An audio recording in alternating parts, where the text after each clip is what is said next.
Hoy está Andrea, está su hija Antonella, están los niños de ella también, así que le damos la bienvenida cordial, cálida, como iglesia del Señor, le amamos, le damos gracias al Señor porque están acá con nosotros, es un privilegio para nosotros tenerles y servirles lo que necesiten, y bueno, todos ya somos viejos conocidos, algunos más viejos, pero conocidos.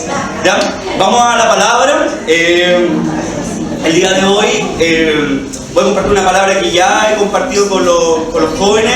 Me van a perdonar aquellos que se van a tener que repetir un poco el plato, pero yo creo que Dios tiene que recordar ciertas cosas y el Señor tiene que refrescar algunas ideas, tiene que asentar algunos principios, y para la iglesia yo creo que va a ser de mucha edificación. Que el Señor hoy día sea glorificado, esa es la idea, que el Señor hoy día sea engrandecido en nuestras vidas. Vamos a compartir de la historia de la vida de Jonás, ¿ya? Si bien saben ustedes, Jonás es un profeta menor, no porque sea más pequeño, no porque sea menos importante, sino porque su libro, ¿okay?, es más acotado, por eso se le llama un profeta menor.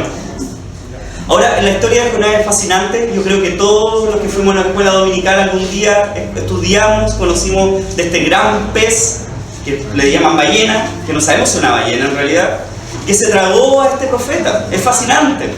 Bien, para algunos podría ser irrisorio, de motivo de burla, ¿verdad? Porque ¿cómo es posible que un pez se coma a una persona? Pero nosotros tenemos un Dios sobrenatural, que todo lo permite, que todo puede hacer. Entonces nosotros los creyentes creemos que esto es literal y que esto fue verdad. Bien, y además porque Jonás nos trae una enseñanza muy profunda de la palabra del Señor.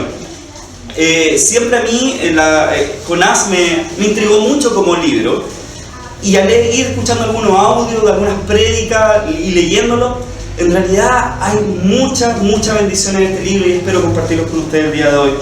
Pero vamos a empezar con dos cosas primero. ¿Quién era Jonás? Y luego, ¿qué era Nínive? Que es la ciudad donde finalmente se le encomienda a Jonás ir a predicar.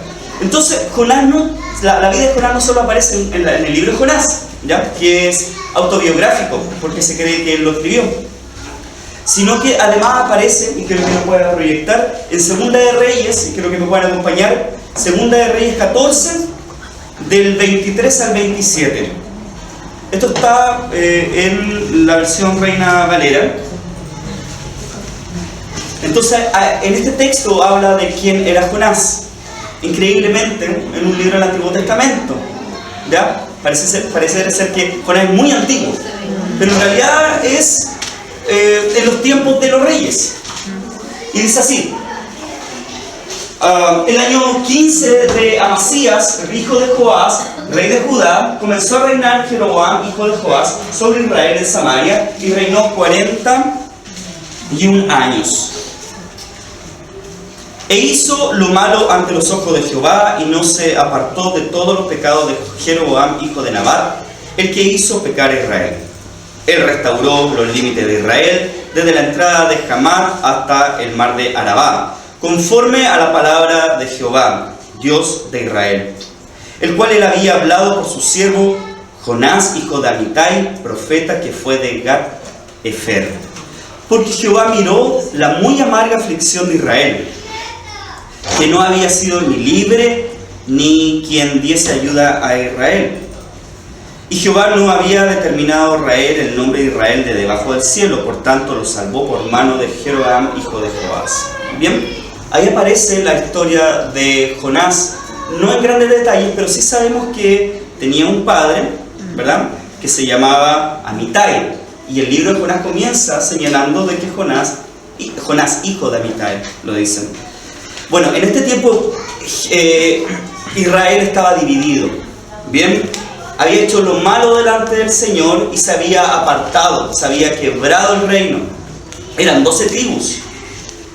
Y habían 2 tribus, tanto Judá como Benjamín, la más pequeñita se quedó en el sur de Israel, ¿ya? Y ahí estaba el centro de adoración, que era Jerusalén, y las 10 otras tribus se fueron al norte, ¿ok? Y comenzaron a adorar al Señor en ese momento, pero ya no, su centro de adoración no era Jerusalén, sino era Samaria, lo cual era un pecado delante del Señor, porque el centro de adoración era Jerusalén. ¿Bien? Es muy probable que hubiese sido discípulo de Eliseo, Jonás, quien tenía una escuela de profetas. Eliseo tenía una escuela de profetas, preparaba profetas, ¿ya? Lo instruía en la palabra, conociendo los tiempos, eran conocidos los tiempos. Entonces era muy probable que él tuviera una escuela de profetas en el reino del norte, en los tiempos de un rey llamado Jeroboam II. Aunque el reino del norte desobedeció derechamente a Dios, como yo les decía, estableciendo otro tipo de adoración y en otro lugar, ya no en Jerusalén, sino en Samaria, la capital del reino del norte.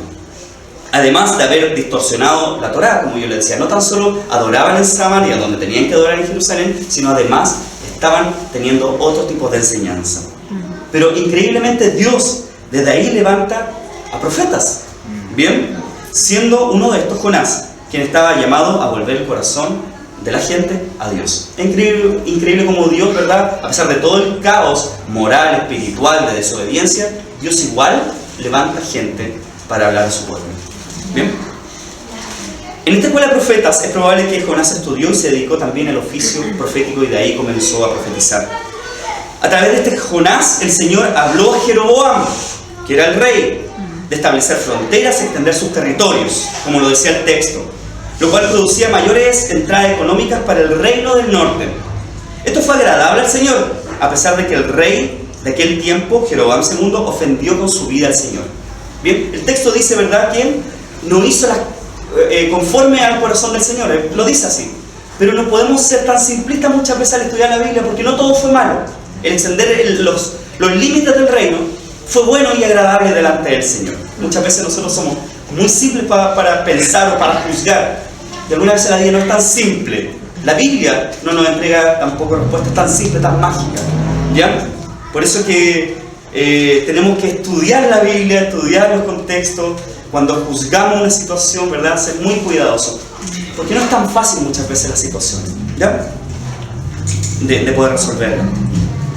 Se asume que Jonás tenía un gran celo patriótico, como lo tuvo 2 generaciones anteriormente también Elías, ¿verdad? Cuando mató a los profetas de Baal, porque él tenía un deseo, obviamente, que se adorara al rey de Israel, que era nuestro Dios. Así también había un celo patriota en Jonás.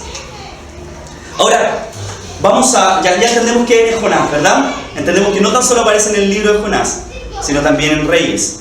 Pero ahora vamos a ver quién era o qué era Nínive. Era una ciudad muy grande, ¿ya? Contenía también ciudades alrededor que formaban parte de esta gran Nínive. Nínive era una capital, una ciudad muy grande, ¿ya? Y había ciudades como satélites alrededor de Nínive, que la sustentaban también económicamente.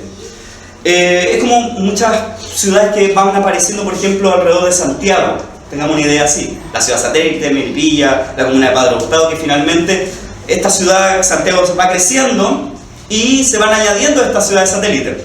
Así era Nínive, grande para esos tiempos. Ahora, esta ciudad fue fundada muy al principio de la humanidad. En Génesis 10 nos señala quién la fundó. Y la fundó una persona que se llamaba Nimrod. No sé si les suena o si han leído Génesis. Y aparece este personaje llamado Nimrod, que significa cazador, o quien era, porque lo dice la Biblia textualmente, cazador delante de Jehová. Y uno piensa de que cazador delante de Jehová es como que él cazaba a los enemigos de Jehová, ¿verdad? Y era devoto, era fiel a Jehová. Uno tiene esa sensación cuando lee el texto. Pero en realidad no era así. Este personaje se oponía a Jehová, ¿ya? Se oponía a la ley de Jehová y no lo seguía. Esta expresión de cazador delante de Jehová es una expresión de altivez, de orgullo, ¿ya? No era una expresión de que era siervo fiel a Jehová. Y es probable que además no era cazador tan solo de animales, sino también de personas. ¿Bien? Entonces fue este personaje quien fundó Nimrod. Y por ahí se dice que la persona que funda una ciudad, la ciudad es como la iglesia es como el pastor es, ¿ya? Quizás tenga algún tipo de similitud lo que vemos en Nínive, la ciudad que era Nínive, a su fundador. Ahora, Nínive en ese tiempo era la capital del reino asirio. Y los asirios eran un pueblo reconocidamente violento. Si en el pasado los grupos o los pueblos eran violentos, que se diga que Asiria o el pueblo asirio era violento, es que realmente era muy violento. Bien, dentro de toda esa violencia, los asirios eran guerreros muy violentos. Los pueblos ya eran violentos, pero los asirios se destacaban. Lo que ellos hacían es conquistaban ciudades y merodeaban las ciudades. Las robaban, las mataban y volvían a sus casas más ricos. De hecho, ¿verdad? Ahí se comprueba y existen textos que hablan de que los asirios, y la Biblia misma también lo señala en alguna parte, que lo voy a buscar de verdad que sí, abrían el vientre de la mujer embarazada, la dejaban sangrando hasta que el bebé y la misma mujer muriera. Así de cruel era este pueblo asirio. Este era el pueblo que vivía en Nínive. Y Nínive era una ciudad con templos, porque la esencia del ser humano siempre ha sido la adoración, ya sea al verdadero Dios, a otros dioses, falsos obviamente, ¿ya? O a lo que nosotros no consideramos muchas veces como dioses, como nuestra familia, nuestra estabilidad, nuestro estatus económico, ¿ya? Nuestra profesión, nuestra cuenta RUT, nuestra cuenta corriente, también pueden ser ídolos. El hombre y la mujer siempre tienen un deseo profundo de adoración, y si no adora al Dios verdadero, va a adorar cualquier otro Dios falso. Estas personas también tenían templos, también adoraban, ¿ya? Era una ciudad de mucha cultura, porque era una ciudad muy grande, de la cual muchos pueblos, como yo decía anteriormente, dependían económicamente de Nínive. Y es en este panorama y en este contexto donde Dios envía a Jonás, lo envía a Nínive. Es como si Dios te enviara a la peor población de Quillota o de Santiago para predicar su evangelio. Es como si nosotros nos enemistáramos de tal manera, tal forma, con los peruanos, con los colombianos, los bolivianos, que le tuviéramos odio, fuéramos a una guerra, después volviéramos a la guerra y el Señor nos dice, ahora anda a predicarle a tu peor enemigo. Eso es lo que está haciendo Dios con Jonás en este texto, en este libro. ¿Bien? El solo hecho de enviarle el profeta, además, y esto es importante, Dios le está dando una oportunidad de arrepentimiento para esa ciudad. Y de hecho esta prédica, este sermón lo he titulado Nuestro Dios compasivo. Porque Dios ve la maldad y abundó la gracia, como lo dice el texto. ¿Ya? Nosotros tenemos un Dios tremendamente y asombrosamente compasivo. Y este Dios le da una oportunidad de arrepentimiento a esta ciudad. Lo que no sucedió, por ejemplo, con Sodoma. Se decretó el juicio a Sodoma. Dios no envió absolutamente a nadie, y Sodoma fue destruido. No así con Nínive. ¿Ya? Dios tenga misericordia también de nuestra ciudad, de nuestro Chile, que estamos viendo una contingencia súper complicada. Que la iglesia pueda hacer ese Jonás quizás en este tiempo, en el cual busca la justicia de Dios, ¿ya? Que predica quizás en estos tiempos de tanto alboroto y que muestra al Señor, que no se esconde, porque el no hacer justicia, esconder la justicia, ya es una ofensa delante de Dios. Nosotros tenemos que hacer justicia, tenemos que mostrar la justicia de Dios en estos tiempos, y es una gran oportunidad también para mostrarla. Así que si posteamos algo, si compartimos algo que sea del reino de Dios en estos tiempos, creo que va a ser de mucha edificación. Ahora, Sodoma fue destruido, nadie fue enviado allá. Dios no tenía la necesidad tampoco de advertirle a Nínive, pero muestra gracia inmerecida con esa ciudad. Dios muestra una gracia inmerecida con esa ciudad, como lo ha tenido obviamente también con nuestras vidas. Nada merecíamos y tenemos todo. Nosotros no siendo inocentes, siendo culpables, el inocente Jesucristo murió por nosotros los pecadores. ¿Okay? Nosotros pecadores fuimos declarados inocentes, y el inocente fue declarado culpable y maldito porque murió en una cruz. Ese es nuestro Dios de gracia que nosotros tenemos como iglesia. Gloria a Dios por eso, amén. Amén.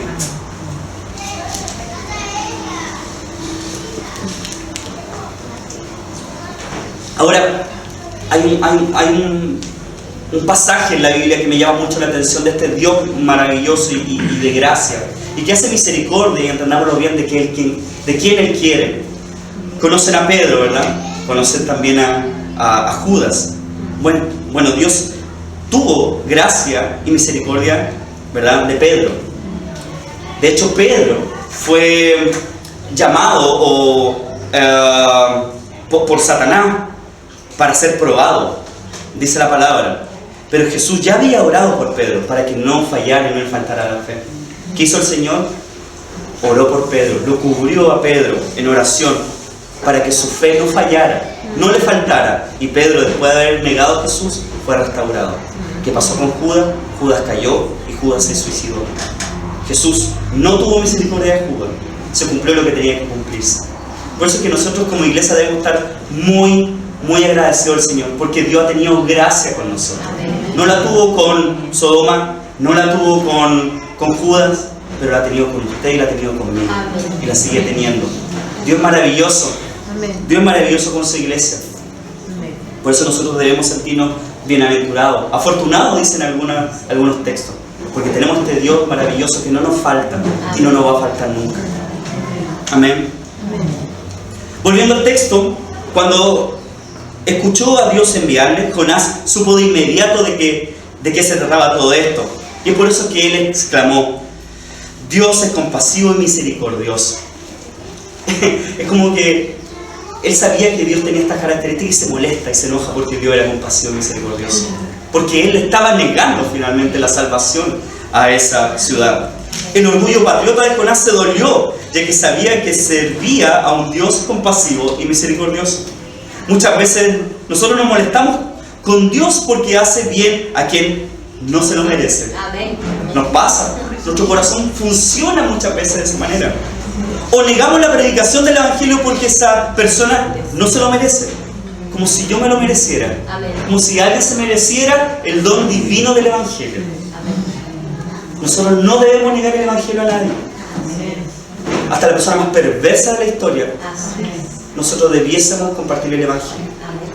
Porque debajo del estándar de santidad de que el Señor finalmente requiere, todos estamos por debajo.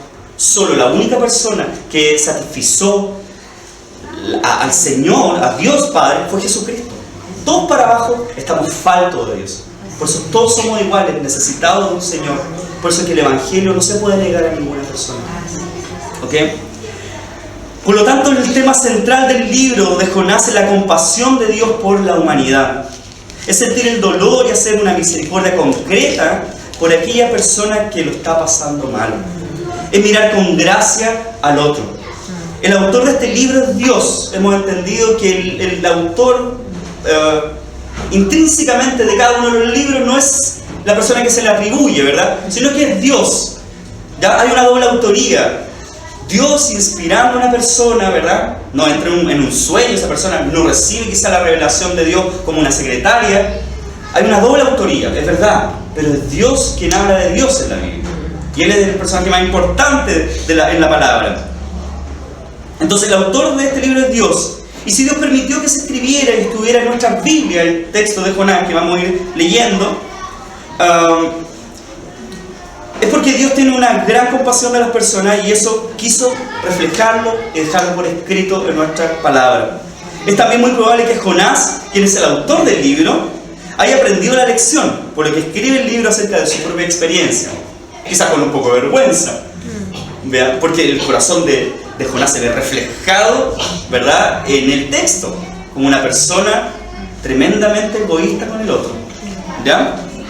Pero antes de aprender la lección, la palabra nos muestra cómo era el corazón del profeta y lo vamos a ir leyendo ahora. Jonás, vamos a Jonás 1, del 1 al 3. Lo tengo en la versión NTV, ¿ya? Vamos a leer Jonás 1, del 1 al 3.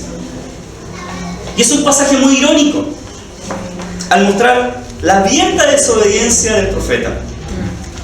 Le dice el Señor, dice así, dice en NT, acá está la Reina Valera, dice: el Señor le dio el siguiente mensaje a Jonás, hijo de Amitai: levántate y ve a la gran ciudad de Nínive, pronuncia mi juicio contra ella, porque he visto lo perversa que es su gente. Entonces Jonás se levantó Jonás y se fue en dirección contraria para huir del Señor. Ya como el Señor te dice, anda para la izquierda y va a ir para la derecha. ¿Ya? Levántate temprano y te levantáis tarde. ¿Ya? Entonces, levántate, ¿ya? Y se levantó y se fue en dirección contraria para huir del Señor. Descendió al puerto de Jope, donde encontró un barco que partía para Tarsis. Compró un boleto, subió a bordo y se embarcó rumbo a Tarsis con la esperanza de escapar del Señor. ¿No haríamos nosotros lo mismo muchas veces? Si Dios nos enviara a donde o a quien aborrecemos, como yo les contaba anteriormente. En Nínive, bueno, vemos lo irónico del texto, ¿no? Antes de comenzar, de seguir. Como el Señor, Él siendo profeta de Dios, ¿verdad? Él intenta escapar de Dios, entendiendo que Dios está en todos lados. Es una necesidad terrible, tremenda. Cuando nosotros decidimos desobedecer a Dios, es una necesidad tremenda. ¿Podremos escapar de la mirada y del ojo del Señor? Me pregunto yo. No, jamás. Nos podemos esconder, podemos hacer un hoyo gigante y llegar a China, ¿ya? Pero Dios va a estar ahí, ¿ok? Dios va a estar ahí. Es muy necio la respuesta que tiene Jonás. ¿Bien? Dios le da claridad. ¿A cuánto nos gustaría que Dios nos hablara así de claro? Ve para allá. Haz esto. A no todo nos pasa, ¿verdad? Y aún así, Él finalmente decide deliberadamente desobedecer a Dios. Ahora, en Nínive vivían muchas personas. Cuando habla la palabra en en Jonás 4, habla de 120.000 personas que no distinguen su derecha y su izquierda. ¿Ya? Esa era la cantidad de personas que estipula finalmente la palabra, de cuánto vivían. Pero hay muchos eruditos que dicen acá, muchos estudiosos de la palabra, que estos 120.000 personas no eran adultos, sino que eran niños, porque no tenían la capacidad de distinguir lo malo de lo bueno, de la izquierda a la derecha. Por lo tanto, se estima que es una población mayor a eso, unos 600.000 personas que vivían en Nínive. Personas que, por muy malos que eran, aún así, seguían siendo imagen y creación de Dios. Aun si tu peor enemigo está vivo, vive al lado de tu casa, es parte de tu familia y te ha hecho daño, no ha hecho daño, sigue siendo imagen y creación del Señor. La otra vez yo a los jóvenes les decía les daba este ejemplo. Yo tengo un vecino muy mala onda, no lo quiero ver, no me voy a dar el nombre, ¿ya? Pero se ha portado mal, ¿ya? Le decimos el fideo de cariño, porque ya ¿ya? Se llama Rodrigo, lo voy a tratar como Rodrigo. Y si Rodrigo tuviera una piscina y tiene un perrito, que para todo esto el perro tiene la embarrada al lado, ¿ya? Nos llega un olor muy agradable del perrito porque es muy aseado, ¿ya? Si este perrito se cayera a la piscina y se cayera Rodrigo, mi querido vecino, tengo la obligación ética y moral de salvar a Rodrigo, porque Rodrigo, ¿ya? Por fideo, es imagen y semejanza al Señor, aunque no sea cristiano. ¿Me entiendes? Allá lo envió Dios a Jonás, a su peor enemigo. Ya todo esto lo que yo les cuento de adelanto del Nuevo Testamento en la Gran Comisión, de hacer discípulos a todas las naciones, no importando quiénes sean. Nos recae a nosotros emitir el juicio, quién merece o no la salvación. De hecho, nadie la merece, como bien decimos, pero Dios en su gracia desea que el Evangelio se predique a cada criatura. Uno de los contrastes de este libro es que si Dios es y se muestra compasivo, Jonás no lo era para nada. Aquí hay un contraste pero maravilloso del libro, y nos muestra un Dios tremendamente compasivo y amoroso y bueno, tardo para la ira, grande misericordia. Y tenemos a Jonás, una persona totalmente diferente a lo que es el Señor. El profeta era totalmente lo opuesto a Dios. Es más, era el peor misionero que podía existir, ¿ya? ¿Quién fue enviado a Nínive? Pero compró boleto a Tarsis. De hecho, aceptó la misión de malas ganas. Ahora, cuando nosotros queremos alejarnos de Dios, hasta estamos incluso dispuestos a invertir recursos para alejarnos de la voluntad de Dios, a invertir. Dice el texto donde les leía yo que él, ¿qué hizo? Compró un boleto y se fue a Tarsis. Nosotros incluso muchas veces estamos dispuestos a invertir en cosas que no le agradan al Señor para alejarnos de Dios deliberadamente. ¿Ya? Volviendo a esto del misionero. Si debiéramos coger un misionero para hacer misiones tan culturales, salir de acá de Chile, Jonás no calificaría. Jucum le pegaría una patada en el traste y se iría, ¿verdad?, para la casa. Jucum es una institución que forma misioneros. No califica para Jucum.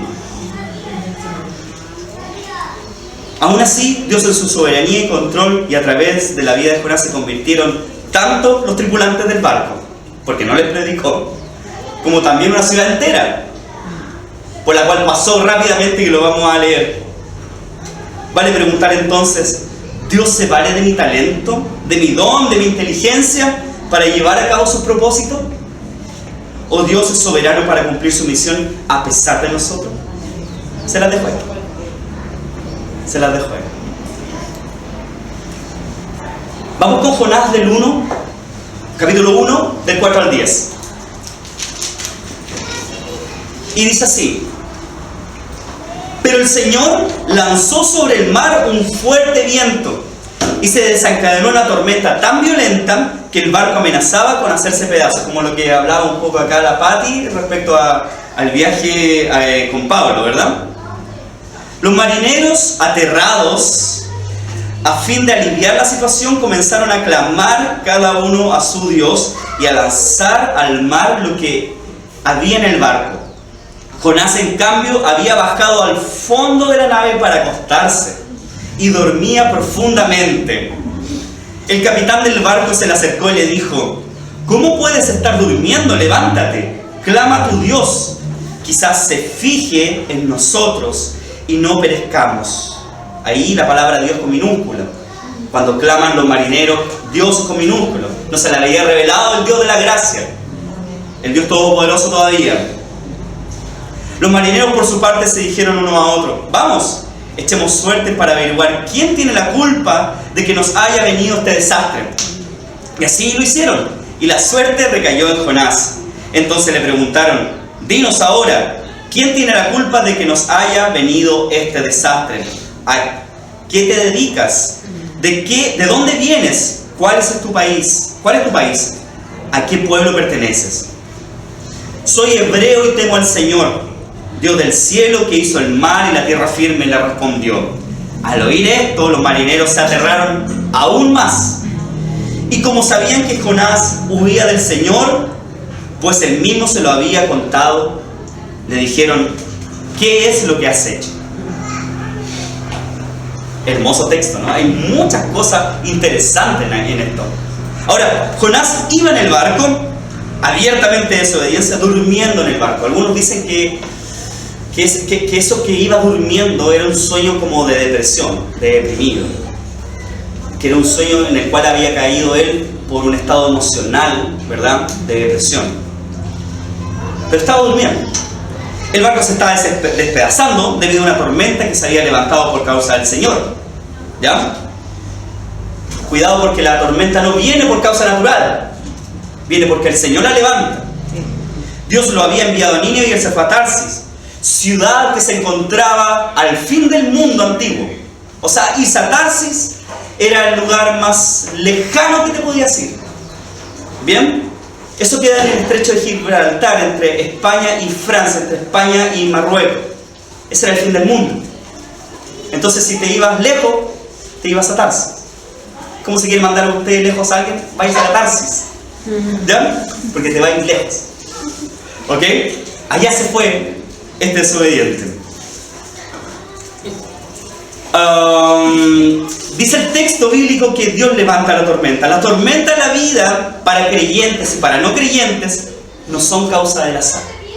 ¿Ya? Dios en su soberanía es quien controla los hilos de la historia humana. Todo sucede por su causa y por su propósito.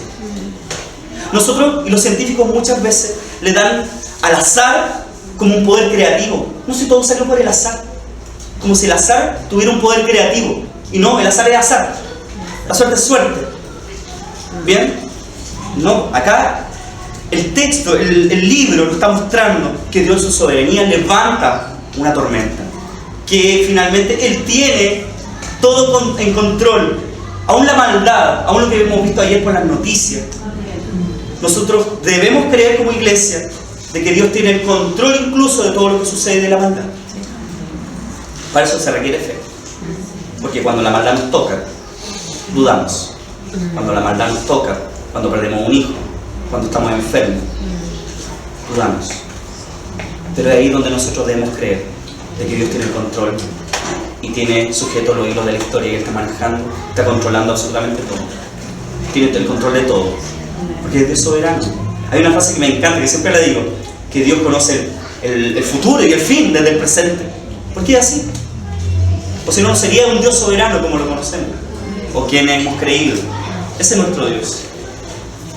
Ahora, los marineros estaban aterrados. Para que un marinero de verdad lo esté, debe estar la toletona en ese mar, debe estar la embarrada en ese mar. Para que un verdadero marinero, no son marineros de mentira que se hacen un tatuaje de ancla aquí, de mentira no, ¿ya? Un verdadero marinero, una persona que para él es común que la mar se levante, pero aquí estaban aterrados. Pero aún así, el texto me llama mucho la atención, porque cuando saben de que existe Jehová, ellos aún se aterran más. El temor de Jehová en sus corazones, para luego desencadenar en salvación en ellos. Ahora, además estos marineros eran paganos, y como paganos que eran, echaron suerte para saber de quién era la culpa. Quizás Jonás pensó que se había salvado, estaba abajo, estaba durmiendo, pero Dios usó esa suerte para mostrar que era por la desobediencia de él que había sobrevenido esta tormenta. La solución era que Jonás fuera lanzado al mar, y le indica que lo hagan. Él les dice, échenme al mar. Pero por muy paganos que eran, no lo hacen. No lo hacen de inmediato. Jonás del 11 al 15 dice lo siguiente: y le dijeron, ¿qué haremos contigo para que el mar no se nos aquiete? Porque el mar se iba embraveciendo más y más. Él, Jonás, le respondió, tomadme y echadme al mar, y el mar se os aquietará. Porque yo sé que por mi causa ha venido esta gran tempestad sobre vosotros. Y aquellos hombres trabajaron para hacer volver la nave a tierra, mas no pudieron, porque el mar se iba embraveciendo más y más contra ellos. Entonces clamaron a Jehová, paganos, clamaron a Jehová y dijeron, te rogamos ahora, Jehová, que no perezcamos nosotros por la vida de este hombre, ni pongas sobre nosotros la sangre inocente, porque tú, Jehová, has hecho como has querido. Y tomaron a Jonás y lo echaron al mar, y el mar se aquietó de su furor. Y es por eso que el contraste es increíble en este libro, porque los paganos trabajaron, remaron a tierra, se esforzaron para no echar a Jonás de inmediato. Mostraron compasión, lo que no mostró Jonás cuando se le envió a Nínive, porque se le envía en el capítulo 1 de Jonás, se le envía también en el capítulo 3 de Jonás, se le envía 2 veces, pero estos mostraron aún más compasión. Eso me hace pensar algo, y tenemos que tenerlo claro: la gente de afuera no es la mala y nosotros los buenos. Nosotros somos pecadores arrepentidos y salvos por gracia. No somos mejores que nadie, de verdad que sí. Tenemos esta gracia maravillosa del Señor, y tenemos que contarle a todo el mundo que hay un Dios maravilloso, que es verdadero, que es real, que salva, que te da una mejor vida. Pero allá afuera no están los malos y acá están los buenos. ¿Ya? Estos impíos mostraron más misericordia, más compasión que el propio Jonás. Ahora, cuando los paganos echaron al mar a Jonás, se ponen a adorar a Jehová, y eso es increíble. Este Jonás sí era buen misionero, pero vemos que los paganos se portaron mejor que él en la historia. Ahora, incluso el Nínive se arrepiente y el rey llama a ayunar y arrepentirse. Si usted lee el capítulo 4, el rey, cuando recibe el mensaje de Jonás, él llama desde el mismo hasta los mismos animales a que ayunen, porque creyó al mensaje. Pero nuevamente el contraste. Pero vemos a Jonás en una colina esperando que el fuego caiga y lo consuma todo. ¿Le gustaría tener como hermano Jonás? Qué terrible para un pastor pastorear a Jonás, ¿ya? Pero muchas veces, escúchame bien, nuestro corazón funciona muchas veces como Jonás, ¿ya? A mí me encanta la Biblia porque la Biblia no oculta absolutamente nada de los personajes bíblicos.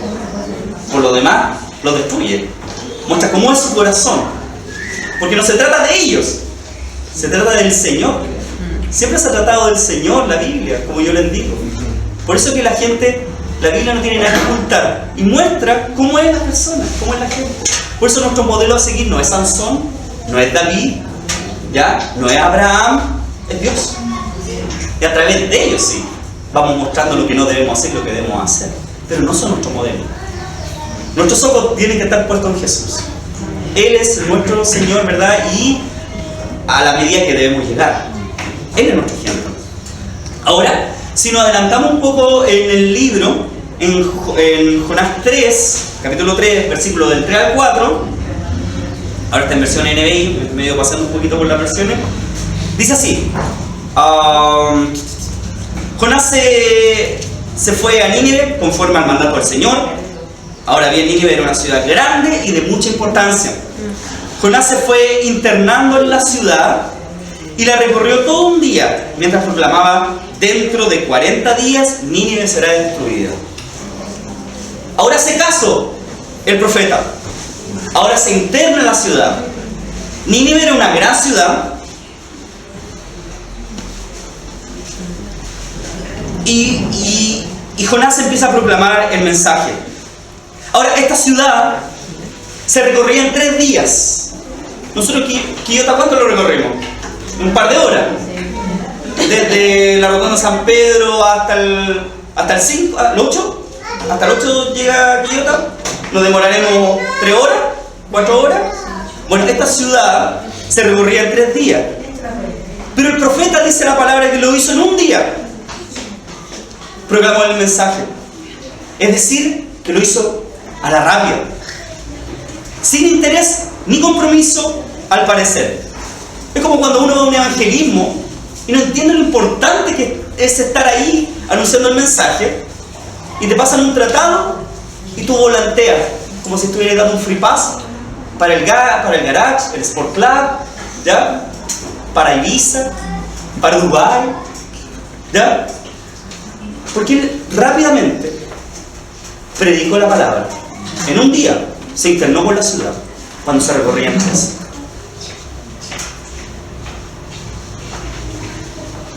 Era como volantear, le decía yo, los tratados cuando se sale a evangelizar. Pero más aún, y lo peor, era negarle la salvación a esta gente. No tenía la voluntad de entregar el mensaje del evangelio a esta gente tan perversa. Gracias, Jonás, porque nos estaba enseñando lo que no debemos hacer. Bueno, aún así, la ciudad se arrepintió de todas formas. El rey hizo duelo, se cubrió con ceniza, que era un símbolo de arrepentimiento. Y dice esto el rey en Jonás 3, del 6 al 10. Jonás 3, del 6 al 10. El rey señala por decreto lo siguiente: ninguna persona o animal, ni ganado, lanar o vacuno, probará alimento alguno, ni tampoco pastará ni beberá agua. Al contrario, el rey ordena que toda persona, junto con sus animales, hagan duelo y clamen a Dios con todas sus fuerzas. Ordena asimismo que cada uno se convierta de su mal camino y de sus hechos violentos. ¿Quién sabe?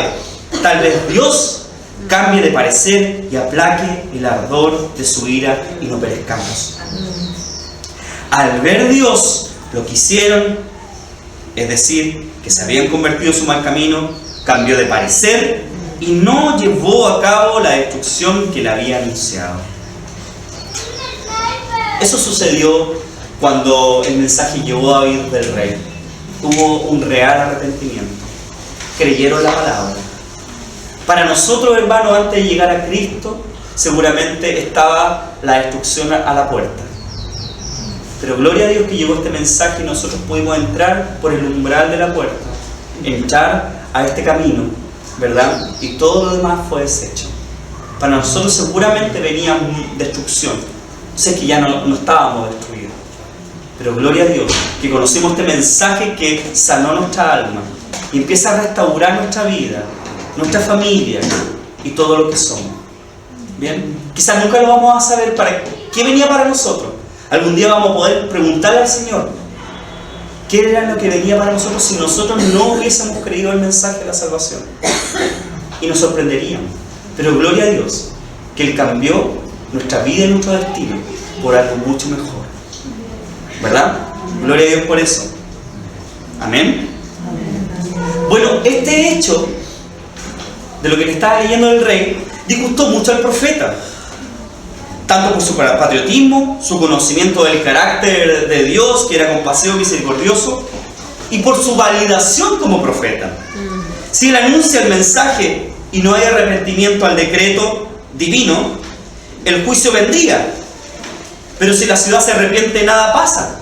Entonces, ¿cómo se valida que soy un verdadero profeta de Dios frente a todo lo demás si nada pasa? No lograba validarse como profeta, porque nada pasó, no pudieron ver nada. ¿Ya? Entonces estaba en juego todo esto en el corazón de Jonás. Pero Dios le está enseñando una gran lección. Y Dios nos enseña a nosotros grandes lecciones también en la vida. Ahora, a Jonás con un gran pez, que muchos le dicen ballena, no lo sabemos. Y después con una planta y un gusano. Cuando Dios tiene que enseñarte algo, lo va a hacer como sea, iglesia. Y va a usar lo que sea. Va a usar una persona, una congregación, a tu cónyuge, a tu pololo, a tu polola, algo anecdótico, cualquier cosa para poder hablarte. ¿Qué es lo más anecdótico? Y les pregunto, quizás Dios ha usado para hablarte. De las cosas quizás más pequeñas, seguramente Dios ha hablado a tu corazón. ¿Bien? Hay que estar muy atentos a esas cosas. ¿Bien? Obviamente después ir a la palabra y ver si está en la palabra, finalmente lo corroboras. Pero Dios se hace de cualquier cosa para hablarte. Usó un gran pez, pero también usó un gusanito y una planta al final del capítulo y del libro. A mí una vez Dios me habló recogiendo pasto. Hace tiempo, porque ahora el pasto no lo hemos cortado hace rato. Pero cuando cortábamos el pasto, ¿ya? Yo recogiendo pasto de una vez me habló. Por eso. Y yo tenía montoncitos de pasto. ¿Ya? Y todo el otro pasto me faltaba por cortar. Y Dios me decía, así yo escojo personas, ¿ya? Para mi reino. Y tenía muchos montoncitos de pasto. Y Dios me habló ahí. Y me habló de que fue escogido por el Señor. En esa multitud de personas, de pasto que había, Dios escogió a ciertos para mostrar su gloria. Puede hacer cualquier cosa, ¿ya? El Antiguo Testamento siempre es una sombra, y aquí vamos a ir finalizando. Y el Antiguo Testamento siempre es sombra del Nuevo Testamento, de algo mejor. Jonás nos muestra una sombra de Jesús, y Jesús nos muestra un mejor Jonás. ¿Bien? Y aquí la comparación quiero que ponga mucha atención. Dice, Jonás fue enviado como misionero a Nínive. Jesús fue el primer misionero. Y su campo misional fue la tierra donde nos trajo su único evangelio. Si has pensado quién fue el primer misionero, fue Dios. Porque Él salió de su trono, se vistió como siervo, bajó a la tierra y nos dio a predicar su evangelio de salvación.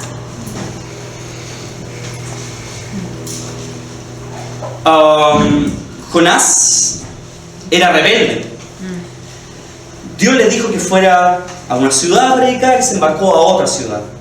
Jesús, en cambio, no se atrevió a salir de las fronteras de Israel, ya que esa era la orden. Solo se movía entre Judea, en el sur, y Galilea, en el norte, y llegó solo hasta Samaria, porque esa era la orden. Estaba sujeto al Padre. no como Jonás, que se rebeló ante el Padre.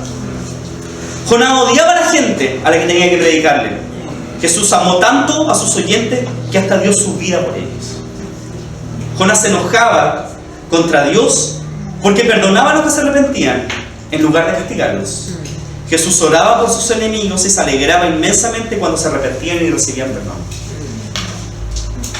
Jonás era un simple hombre que pretendía enseñarle a Dios cómo hacer las cosas, estableciendo él el estándar de lo que era bueno y de lo que era malo.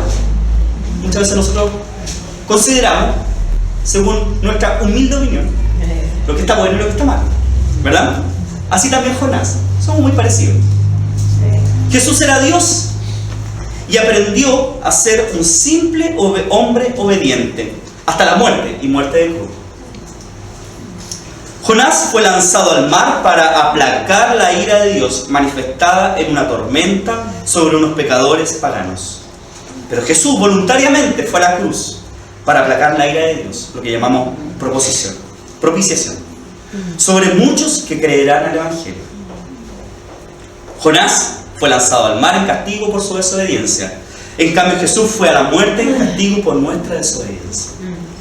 Y por último, Jonás vivió solo las angustias de la muerte dentro del pez por 3 días.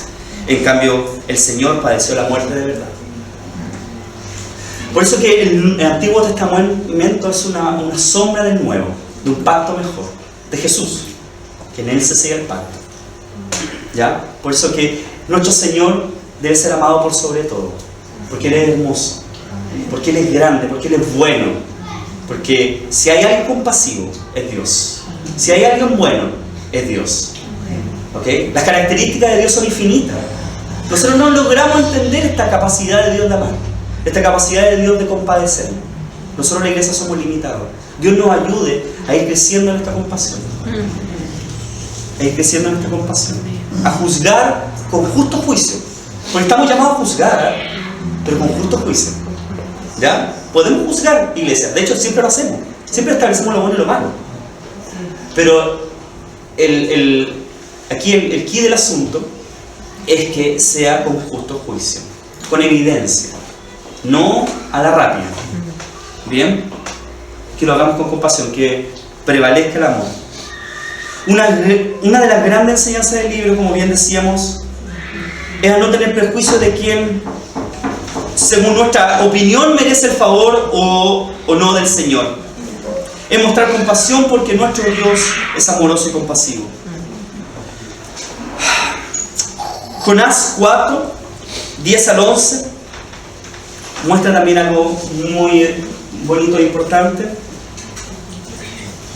Dice así: y dijo Jehová, ¿tuviste tú lástima de la calabaza, bien, de la planta, en la cual no trabajaste, ni tú la hiciste crecer, que en espacio de una noche nació y en espacio de otra noche pereció? El 11. ¿Y no tendré yo piedad de Nínive, aquella gran ciudad donde hay más de 120,000 personas que no saben discernir entre su mano derecha y su mano izquierda, y muchos animales? La gran enseñanza de este libro, querida iglesia, es que el Señor incluso es compasivo de quien no es compasivo. Lo repito, el Señor incluso es compasivo de aquel que no es compasivo. Ese es nuestro Dios y nosotros debemos ir creciendo en esto. Bien, sobre todo, ¿verdad? Con todo lo que estamos viendo hoy en día en nuestro país y en el mundo, ¿verdad? La iglesia debe orar, la iglesia debe llevar el Evangelio, se debe inmiscuir con el Evangelio de manera pasiva, orando, amando a la gente, porque cuando nosotros nos conozcamos por el amor que tenemos, la gente va a empezar a venir, va a empezar a creer. Cuando hay amor en nuestra iglesia, ¿verdad? Cuando nos amemos y nos cuidemos y oremos unos por otros, ¿verdad? Y no nos enjuiciemos, ¿verdad? No nos metamos y nos quedemos pegados en cosas pequeñas, ¿verdad? Sino que estemos con una mente de reino, intentando llevar adelante el mensaje del Evangelio, que la iglesia vaya más adelante y no distraernos por cosas pequeñas. ¿Bien? nosotros no somos un museo de santos, somos un hospital de pecadores. Y nos vamos a fallar siempre. Pero ahí es cuando debemos mostrar compasión, amor, dar vuelta a la página y avanzar y seguir adelante. Porque hay un bien mayor y hay un propósito mayor que el Evangelio, que el reino del Señor. Amén. ¿Les parece que oremos? Pongámonos de pie, vamos a orar al Señor.